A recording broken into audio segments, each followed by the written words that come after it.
कपड़े धोने वाली बहू। शादी के पहले से ही विभा को कपड़े धोने का बड़ा शौक था। कभी नल के नीचे तो कभी तालाब के पास। अरे मेरी नीली वाली लुंगी नहीं दिख रही है। विभा की अम्मा, कहाँ रखी है लुंगी? अरे वो तो विभा ने परसों ही धोकर रखी थी आपकी अलमारी में, देखो वहीं होगी। वो ना मैंने आज धो दी, मुझे लगा कि गंदी हो गई होगी।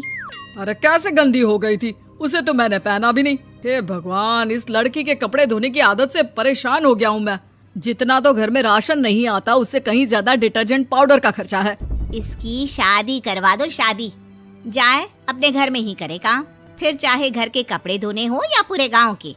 हाँ ठीक बोल रही हूँ, देखता हूँ मैं कोई लड़का। वो दिन भी आ जाता है जब विभा को देखने लड़के वाले आ जाते हैं। लड़की मुझे अच्छी लगी। होने वाली सास कहती है, बेटी अगर कुछ पूछना है तो पूछ लो।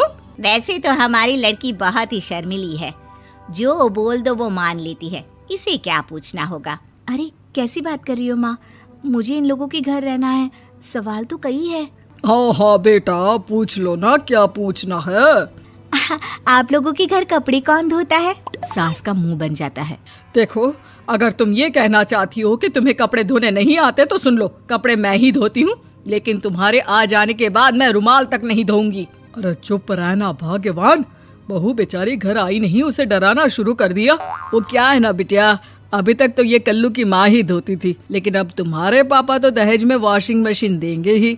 तभी विभा की माँ बोल पड़ती है, सवाल भी पूछा तो क्या। वैसे भाई साहब, मशीन की तो फिर भी कपड़े धोने की कैपेसिटी होती है। मतलब जो बिटिया दे रहे हैं ना विभा, इसे कपड़े धोने का बहुत शौक है। ये आप लोगों के क्या, आस पड़ोस गांव मोहल्ले सबके कपड़े धो दे और उफ तक ना करे। बाहर देखा नहीं आपने कितने कपड़े सूख रहे हैं? सब हमारी बिटिया ने ही तो धोए हैं। बस भी करो ना माँ, शर्म आ रही इतनी तारीफ सुनकर। और तो और एक दाग निकाल कर दिखाओ तो मान जाओ। हाँ अच्छा, माफ करना बेटा, मैंने गलत समझा।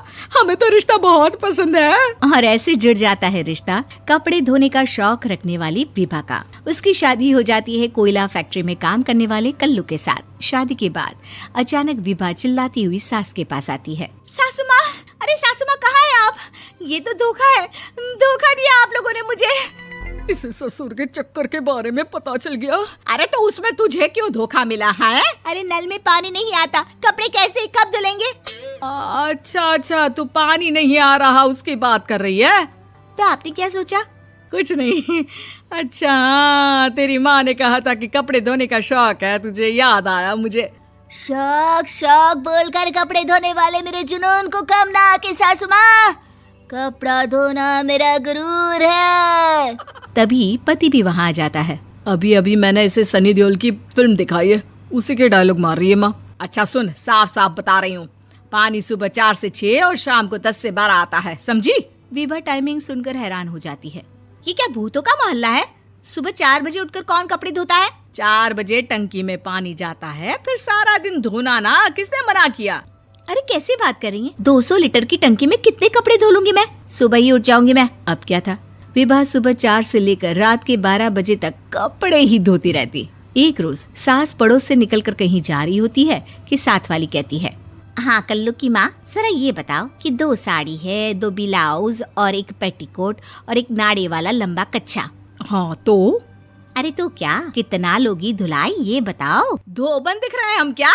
हमारे पति सरकारी नौकरी से अभी रिटायर हुए हैं और बेटा सुपरवाइजर है कोयला फैक्ट्री में। धोबन समझ रखा है हमें? हाय रे कल्लू की अम्मा, माफ कर दो, वो तो मोहल्ले में यही सब बता रहे थे कि तुमने बहू को कपड़ा धुलवाने के काम में लगा दिया है। सास को पड़ोसन की बात सुनकर गुस्सा आ जाता है। वो घर पहुंचती है जहां घर के बाहर ही इतने सारे कपड़े सूख रहे होते हैं जितने कि किसी धोबन के घर पर। अरे ओ कल्लू की दुल्हन, बाहर निकल। माँ जी यहीं आ जाओ, बाथरूम में चादर धो रहे हैं हम। अरे अभी हम धोते हैं, तुमको बाहर निकलो। ये आस पड़ोस वाले बोल रहे हैं कि हम बहू से कपड़े धुलवा कर उसे कपड़ा धोने वाली बना दिए हैं। अरे छोड़ो ना माँ जी, किन लोगों की बातों में आती हो?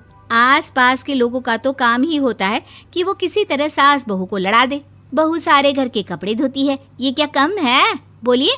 सास को भी लग जाता है कि वो बहू का ये सनकीपन नहीं छुड़वा सकती, इससे अच्छा है कि खुद ही चुप हो जाए।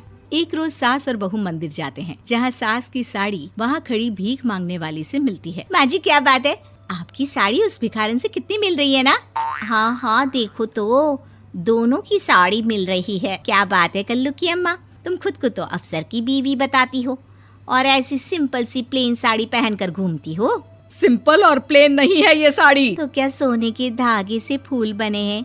कुछ भी सासू माँ, कुछ भी। हाँ बने थे इस साड़ी में सोने के धागे से फूल।